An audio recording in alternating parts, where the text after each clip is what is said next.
So this is a question that I've never heard answered, or at least I didn't hear it, about adopted children. My two angels, my daughter and my son, I was so divinely blessed to be in the birth of my daughter for 9 hours, bonding with the matriarch of the family, that she was the one that was going to let this child, her go or not.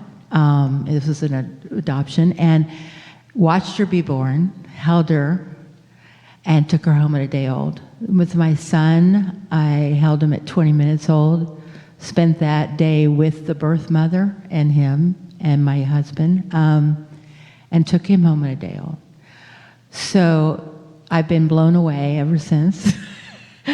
I have been just in gratitude and tell my children I love them, and they're now 30 and 27 every single day, to the point where my son goes, it's we're talking on the phone, and he knows it's coming. And I go, I love you, and he goes, love you too, Mom. Bye.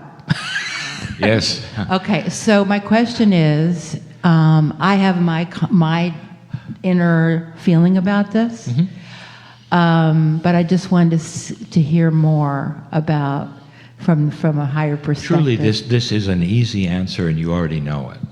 Yeah. So go ahead and give the mic back to her so she can run away, and you can sit down. Kryon has taught forever that situations like this, and there are other ones that are similar, there's no accident here. It's almost like you were born for this, and so were they. And at some level, if you follow a certain path, and most of us do, to that junction, it's not a contract, it's free choice, you'll meet this person, and they may be this big. And you'll spend their life or whatever growing up, and that is what you were supposed to do. And you were supposed to meet them. Now there is a wonderful thing, Kryon says, that you don't know, but that I know you felt, is what was their akash? And what is it they needed from you that they might not have gotten this time around, that you as an old soul could give them? And whether it's the teaching, or the just love, or something that they came in for and you fulfilled. And at the same time, Mom, you got it too. This is the perfect scenario of things that happened like they should. And so you can write into that all the things about the mother who gave it away, or whatever, or how does she feel, or what's the karma. That's not the point. The real point is you guys met each other and fulfilled a love contract. That's the answer. Next question. Thank you. So I recall hearing you mention something about working with Greg Braden on a couple of things, and that you had been in economic development.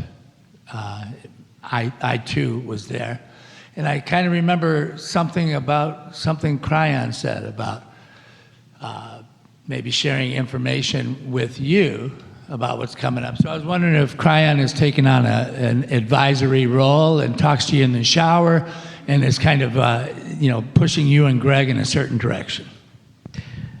The reason Greg and I match up so well, we even call each other spiritual brothers, is because coming either from the esoteric standpoint or from the scientific standpoint, we've come to a conclusion. And the channeling and also his research would show that the paradigms of today about how things change, work, and are completely and totally different. Kryon mentioned, and we've maybe even this weekend if you were there, that there is a new paradigm about how things change. And one of them is this. In the old paradigm, for instance, let's go with what you said, economics. If our system is systemically broken, which some say it is, you've seen the books coming that say, Fateful Day is here, Big Depression is here, all that, it's just a matter of time. If you listen to the news, there's even though our economy right now is probably the best it's been in 20 years, they say, well, it's all going to crash. The old paradigm says that in order to build a new system or new paradigm, that the old one has to leave. And that means, here comes 1929. That's an old paradigm. What Greg and I both believe is that there is a newer way, and that is integration. That the new one can be built at the same time the old one diminishes, with new ideas and new ways, new job changes, whatever, so that even though our old system may actually be broken and systemically wrong. Systemically means that the system doesn't work, and you're going to have to get rid of it. It can be integrated into the new without the trauma of a depression. And that is what Kryon has said. And he said it to those who say it's inevitable that we're going to crash. And he's also said to those, be careful what seeds you plant into the consciousness of the people who are listening to you. And sometimes those books and those opinions are generated for money. So they'll sell a lot of books because fear sells. It's not responsible. It never has been responsible. I think the most responsible thing we can do is to instill hope in other people. I think the most responsible thing that you and I can do is to be peaceful in the light of things that are not peaceful, and to help people understand there are new ways here. It doesn't have to be a certain way. In government, in corporate, in all of these things, and especially economy right now, because it's a big issue. That's the answer. Integration.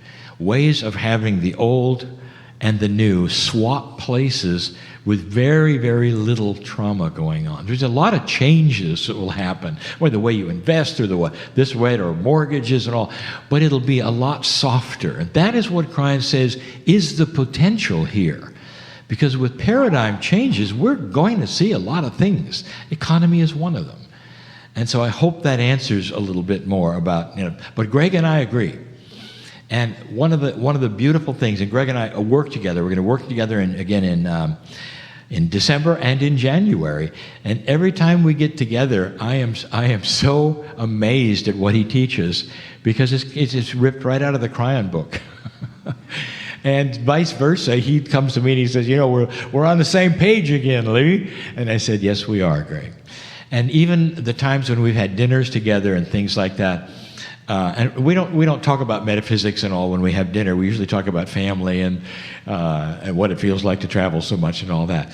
But the integrity of the man is so solid and so beautiful. He really is my spiritual brother. I'm not surprised that science is starting to show some of the principles that Kryon says we are moving into, that science would be, it wouldn't be right if it didn't show. It has to be practical. It has to show. It just can't be a meeting you go to and you walk outside and there's nothing that jives with what I said.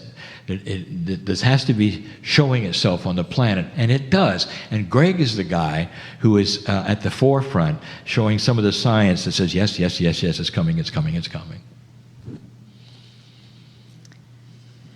Okay, next question. Hi. A couple of months ago, you gave, I thought, a beautiful channeling about the Akash. And you were talking about sharing of the Akash, kind of an expansion of the Akash where you have your own personal, but then there's also the community Akash of the world.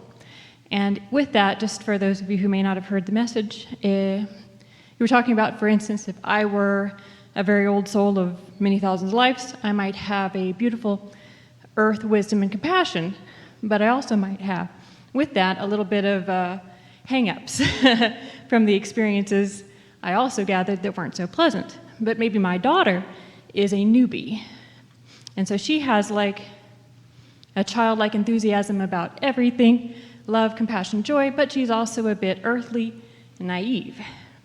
And so as a parent, I might be a little bit nervous about, oh, she's pretty raw, and not want her to have to burn her fingers so much. And you talked about this, you didn't give a lot of detail, ability to share the Akash such that maybe I could share with her the wisdom, but not those burdens. And This she is could- wonderful. The question is so advanced, but you pegged it. What process could there be that is it's so outlandish that after the daughter is born and you're alive, that you could look at her and somehow share your experience? This is evolution. Not only can you do that, there are also really evolved ideas about, to a mother, I'm going to get back to you, to a mother that may have what we will call the gene that is cancerous, that would be passed on to her daughter, and your sisters would have it. So it's a woman's gene for cancer, and it's known. And when you're born, they say, well, you got it, and you know it, and you've heard this. And Kryon has said, did you know that if you drop that karma, if you could wipe that out, did you know that all the generations that follow will also be dropped? Yes. So this is an evolved principle that is extremely esoteric, that I say that it will show up someday, practically. There's one person who's done the work on themselves, and their children don't have it, and another sister they do. That's the kind of thing we're looking at. The Akash is wonderful. It's one of the most esoteric things we have, because it's hard to describe, and it comes with the territory of having a soul and all that. But the thing that is so beautiful about it is how expansive it's becoming. Kryon speaks of the Akash as that which are your experiences which are remembered from lifetime to lifetime. That's your Akashic record, if you haven't heard the name, is the experiences, and you can see it perhaps in your mind as a series of books, but they're all together, they're not linear, and it's your experience as an old soul. Now, one of the things that's happened to you is you got a newbie, and the reason you have a newbie is because you're an old soul. This is so critical now. If your daughter had a newbie mother, good luck for what's going to happen to both of them. What old souls are about today is teaching the newbies. And so in your case, you've got a daughter, and you're right. She's new and she's fresh, and she's got a lot to learn, and including how many times to burn her hand. You're right. Now she's got a mother who is wise and old soul mom. Yes, you can share this Akash with her. Now, the next question is how?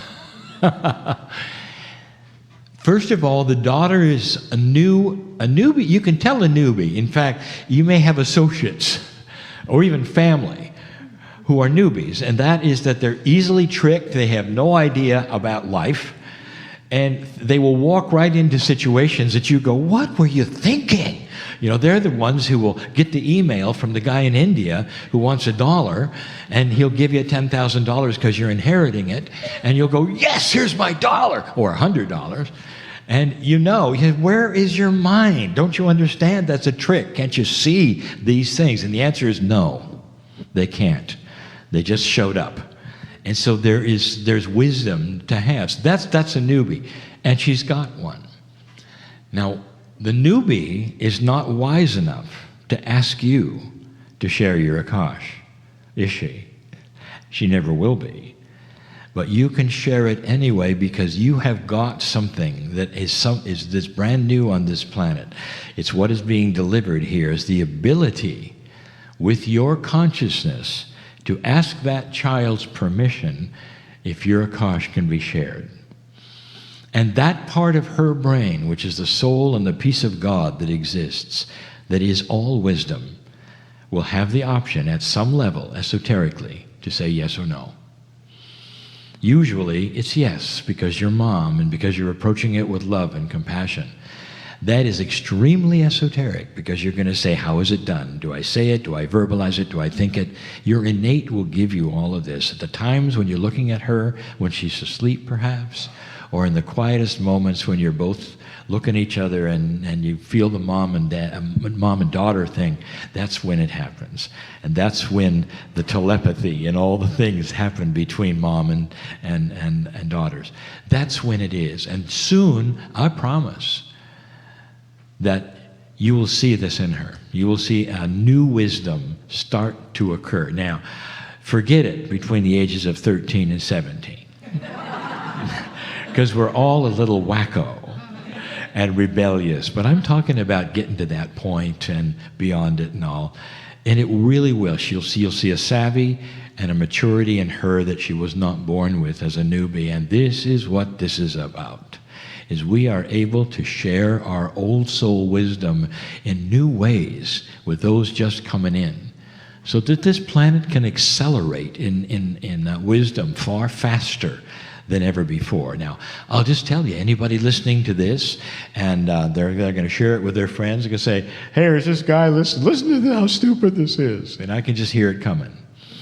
And there will be many people who will roll their eyes and say, this is the most ridiculous thing I've ever heard. And then it'll become real someday, and you'll understand this is a new paradigm. Wonderful. Okay, this lady up here, you had your hand up. Is there such a thing as being born to a newbie, an old soul being born to a newbie? Will a newbie have an old soul in their child? Oh, yes, of course. And the child will teach them. Okay. Yeah. So there's many of this. There's a lot of this. You'll have a little child who is an old soul and a newbie who gives birth to them. And the child will end up teaching them everything. And there it's different, because it's not a wise mother sharing in a kosh with a child and knowing all these things. It's a little kid who has wisdom and is actually beating up the adult in a way where you start listening. And then later in life, you become best friends. It's different, but yes, absolutely yes. It goes both ways. It's a little different process. I've had a question about the indigo children. What year did they start coming about, and are they continually being born still? What we have here is and I would say there was a precursor age where they started coming in. It was in the 60s. Not before? A little before as well, because it mushes in. So there have been a few and then come in later. I knew a woman who was born 40s who was an indigo. Okay? Now, there weren't many at that time. And here's how it works. Spirit is not an immediate thing where there's a flashbulb that occurs on anything. The biggest flashbulb that has occurred has been the year 2000. And we saw almost immediate things starting to happen that they said would, but most of these things mush in over time, because it's a situation where it has to be slow to work. You can't suddenly have a whole bunch of indigos. It's got to come in slowly. And that begs the question, well, did Spirit know we would pass the marker? And the answer is no. But they were here anyway, just in case. Okay? So, yes, they've been coming in since the 40s or before. And one that I knew who was the one who we consulted with on the book The Indigo Children, which was Nancy Tappy, which came in not only as an indigo, but as a synesthesiac. Now, that is a brain condition that is a rewiring of the brain. They're not retarded and they're not mentally deficient. They're wired oddly. And you can look at synesthesia and look it up. And the best thing I can tell you about what that looks like for a person is they say, I ate my peas and I tasted triangles. Now you figure that out. But what she had was the ability to see colors around personality types. Now, that's not auric stuff. That was a gift because she was a synesthesiac. And she started a process where she did workshops because she could see your color and know exactly what you were, not what you were thinking, but your type, and what you would do and how you would walk and all that. It was so successful, Will. She was doing that for a number of years, and then something happened. She saw a new color. And the new color she saw was around children, and it was indigo. And this is how the indigo children got its name. So I know the answer to your question. It's been happening a long time. Second part of your question, they're still being born. They're not they're not like indigos anymore, because that was a forerunner of what has now become a lot more normal. So most children today are being born with those wiser attributes. That's why I'm safe to say if you have grandkids, you know they're different. So whereas in the 90s when we wrote this book and they were just coming in, and you saw the ADD and all those, now we're at a point where most children you would call indigos. So it's not that special anymore as being a part. But yes, those attributes are currently here with almost all of our kids. And this is why school is difficult. And the administration is difficult. They think, well, why is this happening? Why is this happening? Well, the indigo children are coming up and becoming teachers, and so that's going to supplant itself, and even eventually management and all, they'll say, we need new textbooks. Can I just tell you, just because you said this, one of the things that really rang home to me was when my grandchild was born, little Corbin, and he wasn't supposed to, but he brought home his reader. Now, he's learning to read, and you're supposed to keep him at home, but he forgot and brought it. I got to see it. And I can't tell you the feeling. Do you all remember there's something, learning to read? And there was something that happened in that process, and I don't know what it's called, psychologists know, where you finally will cognize it and you say, hey, I'm reading. Do you remember that? I do. And so we were acting, it was snapping into place in your brain. And you're going, hey, I'm reading. And that was a feeling you had as a little kid. Well, he brought this home, and I recognized it. It was my reader. It's the same book with a new cover on it. See Jane Run? Yeah. And that was what? And I read it, and I had this funny feeling. I've been here before. That's when I realized that education finds something that they say will work for all human beings at this age, and they continue publishing it for half a century or more. And it's not an indictment, because this is under the premise that human nature doesn't change. And this is what's going to work the best for kids. And when they get it honed, that's what they give them. But in a new paradigm that says consciousness is changing, you better change the books. And so I just wanted to tell you, that my little experience there. Okay, next question. I have had some really wonderful success with instructing my innate. Thank you. feeling. Thank you, Kryon. But I heard Kryon speaking recently in a channel, and he was talking about, okay, body, this is what I want from you. You got 6 weeks, knowing how the body works, get to work, do it. I haven't had as much luck with the time frame kind of thing. And so I'm wondering if it's that perhaps because some things maybe take longer to heal in the body. You answered your own question. And thank you. The 6-week thing is a generalization. When you break your arm, how long does it take in the cast? It could take 3 to 6, and depending upon the break. Almost everything in the body has a time frame of healing, which would be optimum. And whether it's a break or whether it's you're going through a cold. So the 6-week thing was just a generalization by Kryon to say, when you instruct your innate to heal, give it the appropriate time it would take to heal that issue, instead of expecting it tomorrow. And doesn't that make sense? And thank you for what you said about instructing your innate. Can I just go for that? If you haven't heard this before, we have this wonderful smart body. Do you know what kinesiology is? Okay. And you know what homeopathy is. All right. Both of those take advantage of the innate. In other words, your body knows more than you do. At this moment, that's the way it works. Therefore, when you have kinesiology, you're actually asking the body, for the right dosages or whatever. A dentist will do it to find out if you're allergic to something you're going to put in your mouth.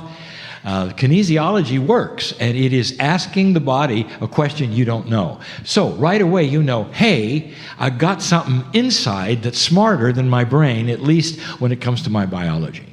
Homeopathy is the same situation. You give the innate a tincture or an instruction under your tongue, carefully constructed by homeopathist tincture, to do something, whether you got a cough or whether you got a disease or whatever, and your body sees it and acts on it. Now, isn't it interesting? I don't know if you knew this as Americans. I didn't know this, that homeopathy is the way of it in Europe. So when you go to Europe, you've got these homeopathy stores instead of drugstores everywhere. You got to have a doctor's certificate almost to buy aspirin. I mean, we go in and buy codeine, and cough medicine, and that's a drug, and you don't get that in Europe. And instead, they've got shelves of homeopathy. And that is what people are used to. Now, you come to the States, and we dropped the whole idea. In fact, the AMA, actually, they had a full-page razz on it about 10 years ago in the journal. It can't exist, that the tincture is not recognizable, the body would never see it, and all this. It's so interesting how we just dropped the whole thing. Now, that's starting to change, because surgeons are starting to recommend some homeopathy thing for healing scars and whatever. So even though the AMA may not believe it, the doctors of America are starting to see it work. So but I just have to tell you that principle of the innate knowing more than you do, if homeopathy can instruct the body, and if you can have questions and answers, whether it's with body talk or whether it's with kinesiology, then also consciousness, being energy, can instruct it. You got that? Now you have this new tool, using your consciousness to program your body out of disease, programming your body out of sickness or whatever. I have a situation, and I've talked to my body over and over, and Monica will tell you, when I get a cold, when I get anything, it does not run its course. I give it 3 days, and then I'm done with it. So I'm telling my body, go ahead and catch this. Go ahead and do what you want, but in 3 days, it's gone. And in general, almost everywhere I've gone on this planet, most of these things come from airplanes. Sorry, they do. And Monica will attest the fact that it's very quick healing. I'm a very quick healer. And that comes from my consciousness telling my body how long it's got in order to get rid of it. And I wanted to add to that, because Lee and I, this is not from Kryon, but Lee and I just came from a trip in Peru with a Kiro shaman by the name of Nicholas Pacar Calcina, and he shares Andean cosmovision. And in the Andean cosmovision, if you have a headache, you take an aspirin. So that's one part. You take the aspirin, it goes into your body, it releases the chemicals, and your headache goes away. So then you build on that. The next step, if you have a headache, instead of taking the aspirin, you do all the ceremony and ritual with the feeling of taking that aspirin in your body without taking the aspirin for the headache to go away. The body thinks it's done it without actually doing it. That's the second step. And then they say, when you next time get your headache, you just simply recall the feeling of having taken aspirin without even doing the ceremony, and your neurochemicals in the brain will release what you need because you're in complete communication with your body. So this is ancient wisdom coming from the shamans that is exactly like what Kryon described, but different language. And whatever you can use to cognize it as your absolute truth, use it. Do your own experiments. Practice with those simple things. For a lot of people, aspirin or ibuprofen will relieve pain. You've taken it in. Try it another time by doing a ceremony as though it has. And it's about establishing the link between the emotional body of how it happens with your mental. Does that make sense? Yeah. Let's have one more question, then I have a little thing I want to do. Oh. Okay, this gentleman right here. What does Carroll have to say about 5G and wireless affecting our health, especially spiritual health? Kryon has not weighed in on that. Now, I've talked to Greg Braden about it, and we both have said we've got numbers of conflicting facts, which also bothers us because we've had research that says it's no good, and we've had research that said it's going to be okay. So right now the jury is actually out. If you haven't seen both, you should look for it. Don't worry about your spiritual health being involved by any technology because it's stronger than anything that man can do, period. The exception, not technology, would be chemistry that you ingest. So if you're going to go with a hallucinogenic or you're going to go with something else or whatever, that can affect your mind and your brain and actually do damage. But no technology, according to Kryon, at this point in time, is higher than your higher self soul's ability to cope with it. I like that. And it's controversial because there would be says, no, you be an electric field and it does this and that. And Kryon says, you have no idea what your light is like today. And you can step into these things and not worry about them.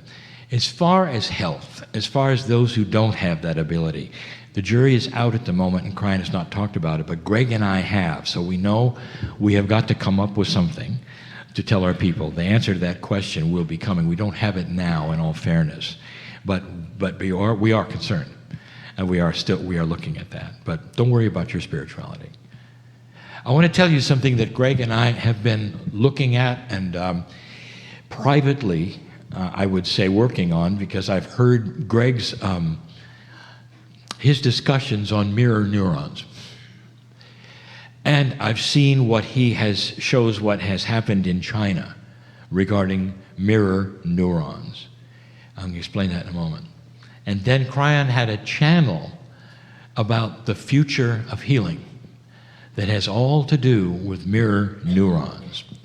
Mirror neurons, if you see somebody yawn, what do you do? Now, that's the simplest form of mirror neurons. The most complex form of mirror neurons would be, let's say you relate to somebody who's being healed of a tumor, and you get healed of a tumor. Now, how does this relate, and what facility would we need to capture belief?